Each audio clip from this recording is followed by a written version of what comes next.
E aí, pessoal, tudo bem com vocês? Vamos lá para mais uma semana de muita luta, muito trabalho. PET 3, força aí, porque nós precisamos de vocês concentrados, dentro dos seus olhos. Por quê? Porque vocês são o futuro desse país. A juventude é o futuro do país. E você precisa entender que você fazendo as atividades, estudando, mesmo nesse tempo de pandemia, você pode fazer a diferença, ok? Então, sem mais delongas, vamos lá, solta a vinheta.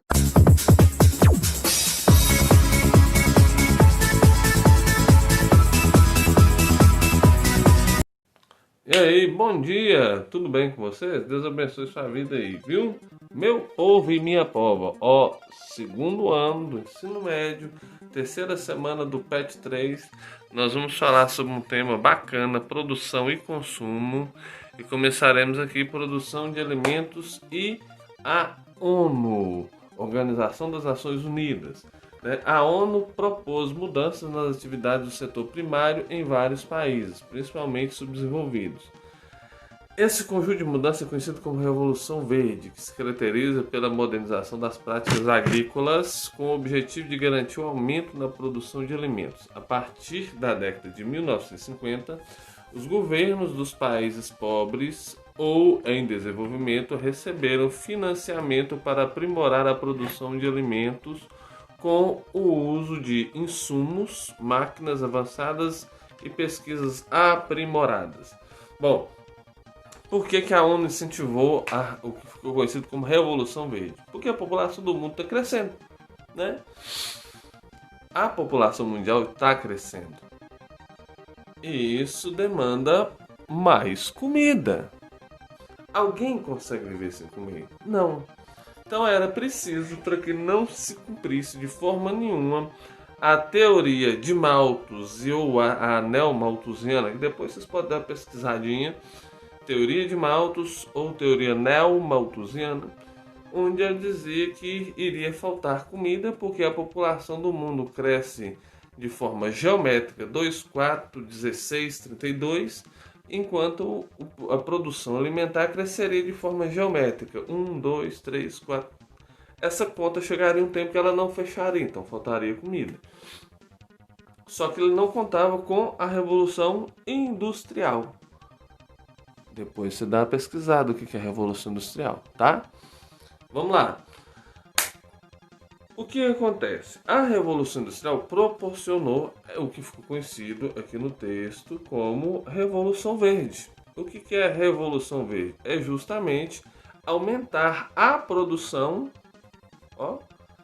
aumentar a produção com insumos, ou seja, o uso de máquinas avançadas, o uso de fertilizantes, inseticidas, tudo que é usado na produção agrícola é conhecido também como insumo.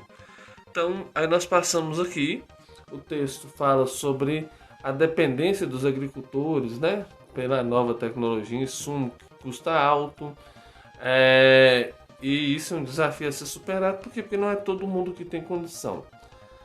Atualmente precisa questionar a questão da fome através de sustentabilidade nas atividades agrícolas dos países pobres ou em desenvolvimento. O que é sustentabilidade?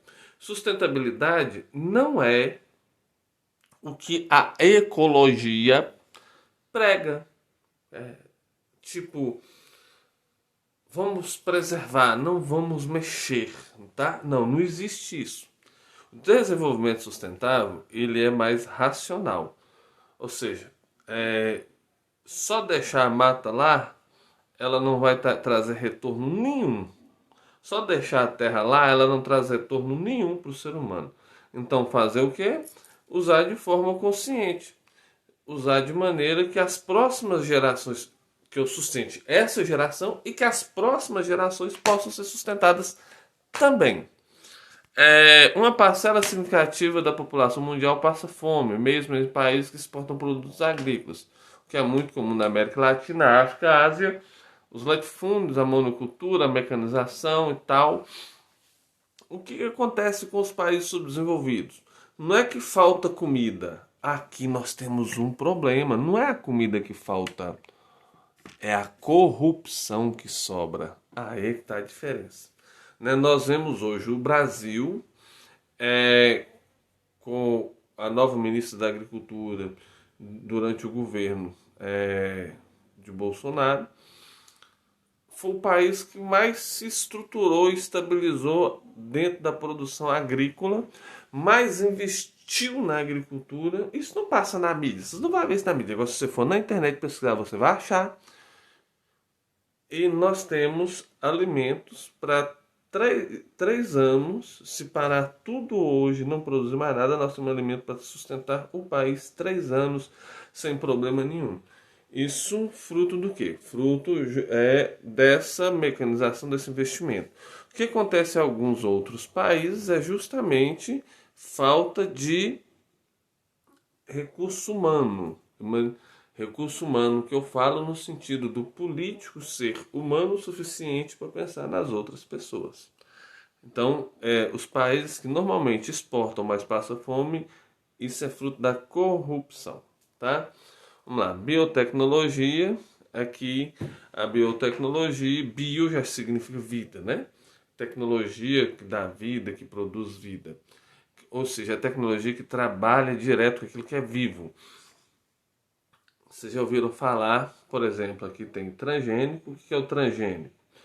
Transgênico é um produto que tem a sua estrutura molecular modificada para poder produzir mais. Um exemplo, o milho, tá? Nós precisamos ter um cuidado muito grande com o milho. Por quê? Porque o milho transgênico, ele pode, não só o milho, mas todo produto transgênico pode causar câncer e outras doenças. Porque ele tem sua estrutura original modificada. Para que eles modificam? Para que ele possa produzir melhor, produzir mais, em menor tempo, com maior quantidade. Vocês já ouviram falar do biodiesel, que é o diesel feito da mamona, né? Aquela bolinha que os meninos costumam pegar no pé e começam a fazer guerrinha de bolinha? Pois é. Se você já brincou de guerrinha de bolinha, você teve infância, cara. Então, aquela bolinha, aquela mamona, né? A gente chama de mamona, ela é usada para produzir biodiesel. E esse biodiesel, ele substitui o diesel do petróleo, tá? Veja lá, e a produção, e a coisa brasileira. Bom, outra realidade são os agrotóxicos. O que é o agrotóxico? É todo remédio usado na produção. Ele pode ser usado tanto para matar pragas, né, como você tem o adubo, que também, querendo ou não, esse adubo químico, ele é um veneno. É diferente do adubo orgânico, né? Por isso a gente precisa, sempre que puder, comprar produtos orgânicos para nossa casa. Olha, o texto termina assim. Cabe afirmar que o uso elevado de substâncias químicas causa grandes danos quando consumidas. Por isso, várias pessoas são vítimas do uso dos agrotóxicos, seja por ingestão ou inalação, porque ainda tem essa. Ele pode ser quem inala, né? Quem recebe cheira, passa mal, quem come passa mal. E esse produto, às vezes, dependendo se a produção estiver muito perto do leito do rio, esse veneno pela água da chuva ele é levado para o rio e as pessoas passam a consumir esse produto pela água, viu? Precisa ter um cuidado. O fato é que a saúde pública se tornou uma pauta importante para a discussão da atualidade. É claro, é lógico. Quem é que não se importa com a saúde? E aqui vai falar um pouco sobre a produção orgânica, que é essa que eu falei, principalmente a questão da agricultura familiar. É muito importante. Por que a agricultura familiar é importante? Porque você vai produzir para você, ou para o consumo familiar, ou mesmo local, né? As pequenas feiras que existem, né? Aqui na nossa região, nós temos a feira de Taiobeiras, a feira de Salinas, a feira de Pedra Azul, de Medina, que são feiras grandes. E essas feiras,